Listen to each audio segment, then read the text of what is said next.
আমার কিন্তু গাড়ে ব্যথা, পিঠে ব্যথা, আজকে আবার বুকেও ব্যথা দেখা দিচ্ছে, কারণ আমি ওষুধ খেয়ে উঠি নাই। আর আমি একটা দুর্ঘটনার শিকার হয়েছি, অ্যাক্সিডেন্ট হয়েছে, আপনারা জানেন। অসুস্থ অবস্থায় আসছি আপনাদের মহব্বতে। আর আসার মূল কারণ আল্লাহ দয়া কইরা আপনাদের দোয়ায় আমারে ফিরাইয়া দিছে, না হলে সত্যিকার অর্থে বাঁচার কোন রকমের চান্স ছিল না।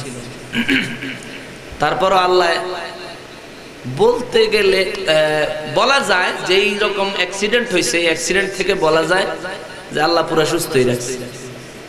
যে অ্যাক্সিডেন্টে মরে যাওয়ার কথা, ওই অ্যাক্সিডেন্টে তো অন্তত হাত পা ভাঙ্গা পঙ্গু হয়ে যাওয়ার তো কথা, কিন্তু আল্লাহ আলহামদুলিল্লাহ পঞ্চ ইন্দ্রিয় সচল রেখেছেন। শুকরিয়া আদায় করবেন না? জোরে বলেন না আলহামদুলিল্লাহ। আমরা নবীজির নাম মোবারক শুনে বা পড়ে, দুরূদ শরীফ পড়ে চুমু দিয়া চোখে মাসেহ করলে চোখের কোনো বিমার হবে না, এরকম নবীজির হাদিস থেকে একটা ঘোষণা পাইছি। এটার একটা প্রমাণ দেখাই, একটা প্রমাণ দেখবেন, একটা প্রমাণ দেখেন।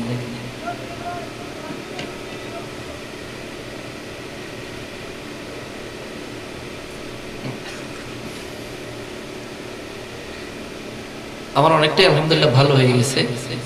আমার দুর্ঘটনায় আমার এই সাইড ধরে পুরা বাম সাইড আঘাত খাইছে। আমার চোখের এই উপরে ভ্রুর নিচে 6টা সেলাই লাগছে, এখনো ভালো করে শুকায় নাই। চোখের পাতার উপর একটু ভালো করে দেখলে বুঝবেন এখানে করতেছে। আজকে আসার সময় এখানের উপর থেকে কালো কালো চামড়াগুলি উঠাইছে, চোখের এই নিচেও লাগছে। এই অবস্থায় চোখ থাকার কথা না, আল্লাহর মেহেরবানি চোখের মধ্যে বিন্দু পরিমাণ কোনো ব্যথা অসুবিধা আমি অনুভব করিনি। আমি বুঝতে পেরেছি এটা শুধুমাত্র ছোট্টবেলা থেকেই নবীজির নাম মোবারক শুনে চুমু দিতাম, চোখে মাসেহ করতাম। আল্লাহ বন্দারে নবীর মহব্বত করলে যে পুরস্কার দেয়, এটা তার একটা প্রমাণ আল্লাহ দিয়ে দিছে।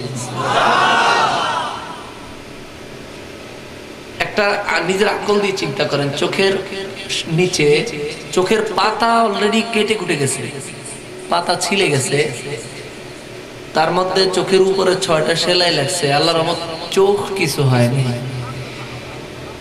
এটা আল্লাহ তাআলার কত বড় রহমত, কত বড় নেয়ামত। এই ধরনের রহমত, এত বড় নেয়ামত শুধুমাত্র নবীজির মহব্বত করা ছাড়া আল্লাহর দরবার থেকে পাওয়ার আশা করা যায় না।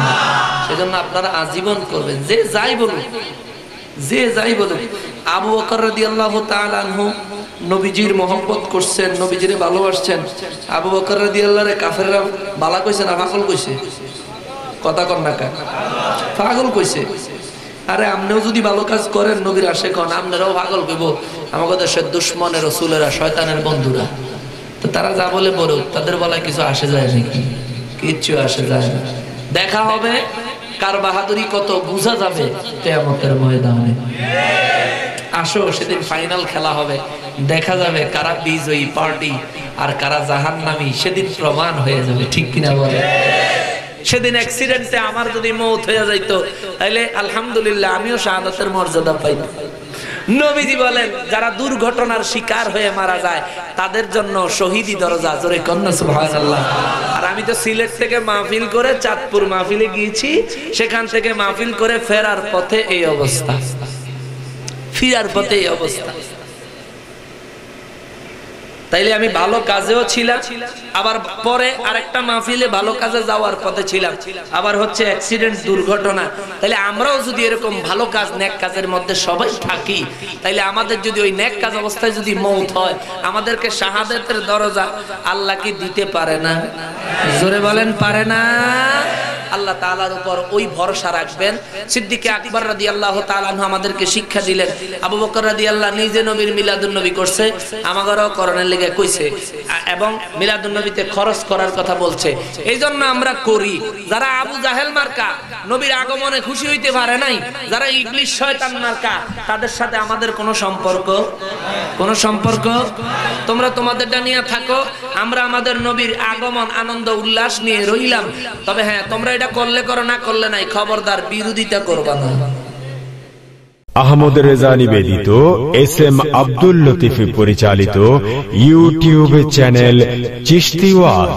আমরা ওয়াজ মাহফিল, সেমিনার, ইসলামিক আলোচনা ভিডিও রেকর্ডিং এর মাধ্যমে সম্প্রচার করে থাকি ইউটিউব চ্যানেল চিশতি ওয়াজে। যোগাযোগ Chishti recording centre, CDA market, Riazuddin বাজার, চট্টগ্রাম। মোবাইল 018177866982। সব সময় নতুন নতুন আপডেট পেতে আমাদের চ্যানেলটি সাবস্ক্রাইব করুন।